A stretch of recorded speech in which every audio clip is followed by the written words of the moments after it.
50대 후반의 이 씨는 어제 부동산 중개소에서 충격적인 말을 들었습니다. 석 달 전에 본 강남 아파트가 벌써 억 단위로 올랐다는 것이었습니다. 이 씨는 그때 살까 말까 고민하다가 조금 더 기다려보기로 했습니다. 전문가들이 조정을 받을 거라고 했으니까요. 하지만 현실은 달랐습니다.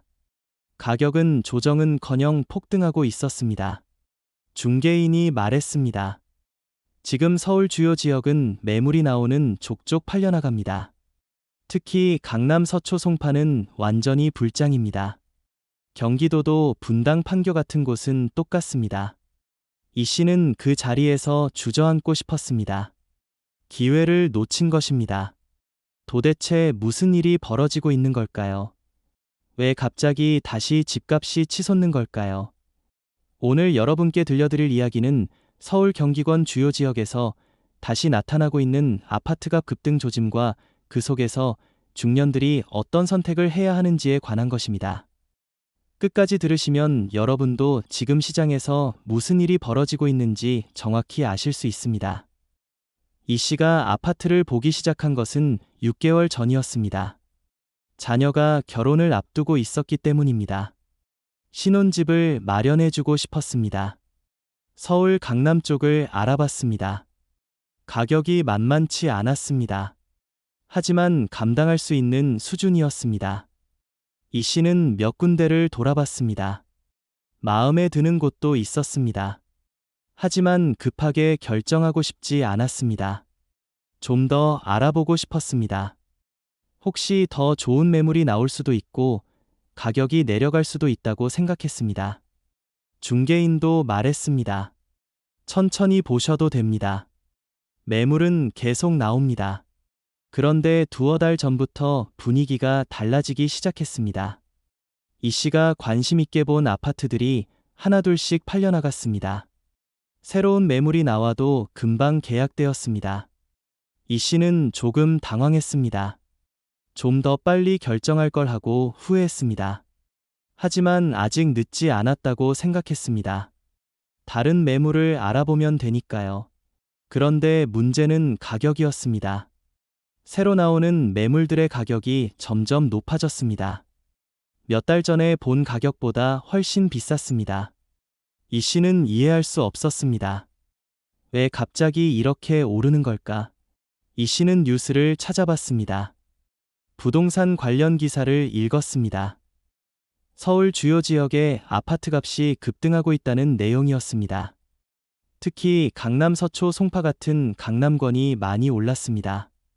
용산 성동 같은 한강변 지역도 올랐습니다. 경기도도 분당 판교 정자 같은 주요 지역이 크게 올랐습니다. 전문가들은 여러 원인을 지적했습니다. 금리 인하 효과, 공급 부족 실수요 증가 등이었습니다. 이 씨는 기사를 읽으며 한숨을 쉬었습니다. 진작 샀어야 했는데. 이 씨의 친구 박 씨는 상황이 달랐습니다. 박 씨는 석 달 전에 송파구 아파트를 샀습니다. 주변에서 말렸습니다. 지금 사면 손해라고 했습니다. 조금 기다리면 가격이 내려갈 거라고 했습니다. 하지만 박 씨는 자신의 판단을 믿었습니다. 좋은 입지는 언제나 수요가 있다고 생각했습니다. 그리고 지금 박 씨는 큰 이익을 보고 있습니다. 석 달 만에 아파트 값이 억 가까이 올랐습니다. 박 씨는 만족했습니다. 자신의 판단이 옳았다는 것이 증명되었습니다. 이 씨는 박 씨를 부러워했습니다. 자신도 그때 샀어야 했는데. 하지만 이미 늦었습니다.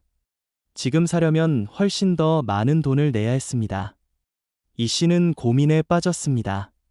지금이라도 살까? 아니면 조정을 기다릴까?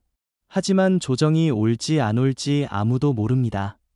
오히려 더 오를 수도 있습니다. 이 씨는 결정을 내릴 수 없었습니다. 이 씨는 다시 부동산 중개소를 찾아갔습니다. 이번에는 강남 대신 경기도를 알아봤습니다. 조금이라도 저렴한 곳을 찾고 싶었습니다. 분당을 알아봤습니다. 하지만 분당도 상황은 비슷했습니다. 가격이 크게 올랐습니다. 매물도 부족했습니다. 중개인이 말했습니다. 분당은 서울만큼 인기가 많습니다. 교통이 좋고 학군이 좋아서 수요가 끊이지 않습니다. 최근 몇 달 사이 가격이 많이 올랐습니다. 이 씨는 낙담했습니다. 어디를 가도 상황은 똑같았습니다. 이 씨는 판교도 알아봤습니다. 판교는 더 심했습니다. 신도시라 아파트가 깨끗하고 시설이 좋았습니다. 하지만 가격이 엄청났습니다. 이 씨의 예산을 훨씬 초과했습니다. 중개인이 말했습니다.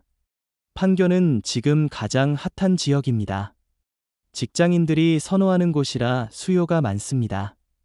앞으로도 계속 오를 것으로 보입니다. 이 씨는 한숨을 쉬었습니다.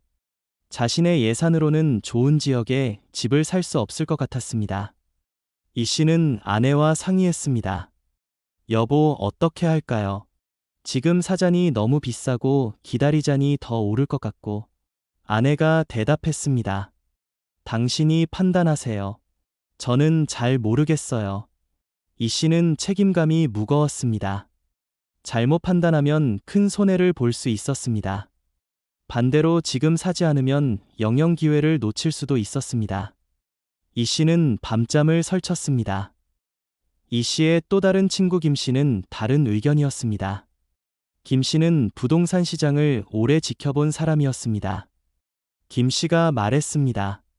자네 지금 사면 안 돼. 너무 많이 올랐어. 곧 조정을 받을 거야.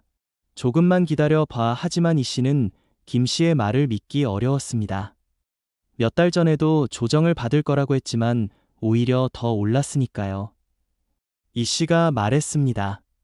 하지만 자네 몇 달 전에도 그렇게 말했잖아.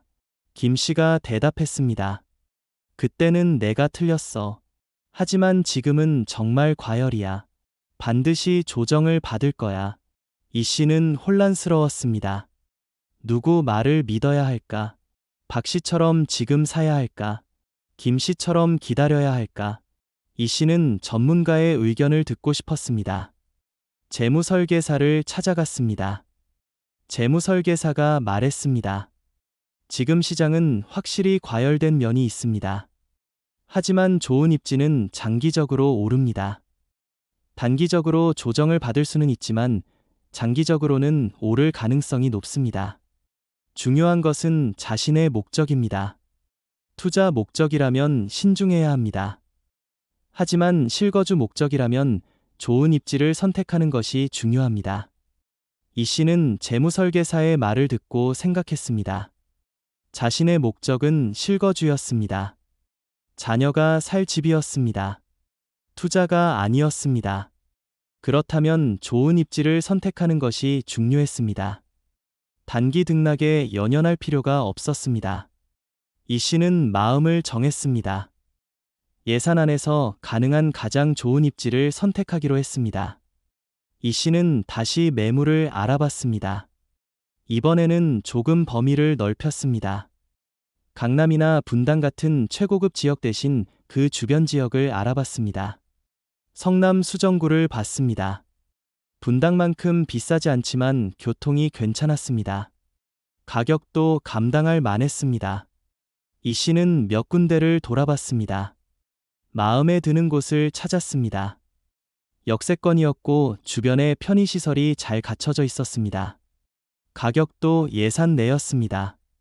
이 씨는 결정했습니다. 계약을 진행했습니다. 계약을 마치고 나오는 길에 이 씨는 복잡한 심정이었습니다. 잘한 결정일까? 혹시 조정을 받으면 어쩌지? 하지만 이미 결정한 일이었습니다. 후회하지 않기로 했습니다. 좋은 입지를 선택했으니 장기적으로는 문제없을 거라고 스스로를 위로했습니다.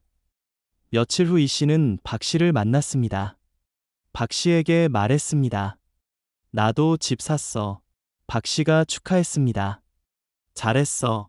어디 샀는데? 이 씨가 설명했습니다. 박 씨가 고개를 끄덕였습니다. 거기도 괜찮아. 교통이 좋잖아.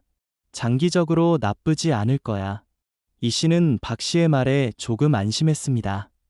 하지만 김 씨는 다른 반응이었습니다.